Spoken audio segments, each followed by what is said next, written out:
Upon the fall of the British Empire, lawmakers considered making a new form of government called the Imperial Federation.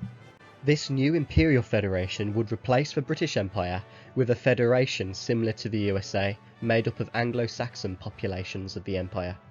The idea, however, was seen as outdated in Parliament, and instead the Commonwealth of Nations was formed, with democratic or at least sovereign nation-states becoming the new global default. Now times are changing again, but the Anglosphere minus the USA has not changed with the times. Therefore, the nation-states of the Anglosphere are being dominated by other blocs in the world. Some of the blocs around the world that are forming are the BRICS, the European Union, the African Union, the Association of Southeast Asian Nations, the Union of South American Nations, just to name a few. A very recent example of this is the Indian claim of renaming itself, and I'm going to butcher this pronunciation, Akhand Bharat, which is obviously just a way to try to unify the nations they share culture and history with nearby. It's therefore important to continue to build up the Commonwealth and Kanzuk, just in case the US hegemony fails. When an empire falls, it's the frontiers that break away first. We'll now use Saudi Arabia as an example of how the US hegemony is failing. They are now closening their relationships to Russia and China and beginning to abandon the US hegemony. The Saudis have been propped up by the USA for around 80 years now, and before that the British Empire, but are now breaking away. On top of this, the USA is not being politically tactful, but instead putting American ideology first. The current president, Joe Biden, berates them on live TV, insults MBS, and refuses to even shake their hands sometimes. He also attempted to call the Saudis one time, and they simply refused to pick up the phone. And even worse, because the USA is the default leader of the Anglosphere, all of the Anglosphere nations suffer.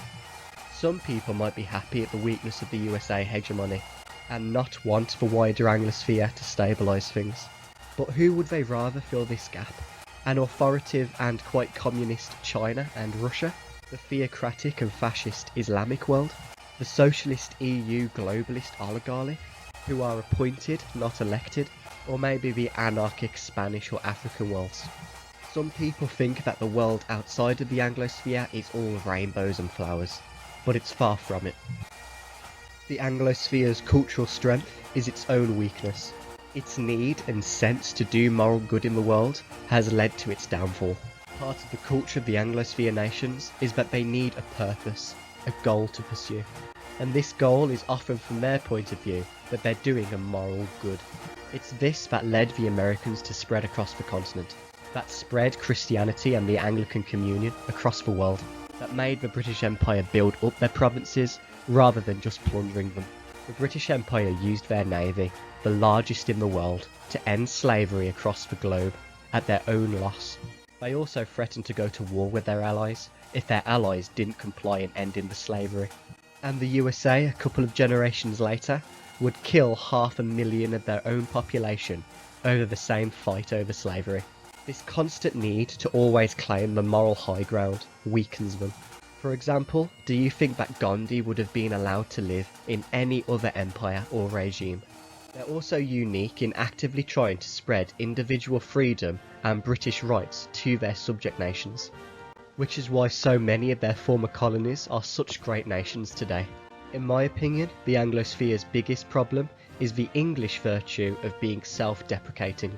Many people of the Anglosphere hate everything and anything to do with the Anglosphere, the British Empire and so on.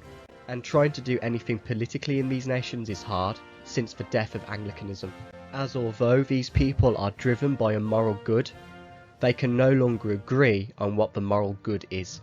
And even worse, the moral goods that our ancestors believed in and fought for are now dismissed and spat upon.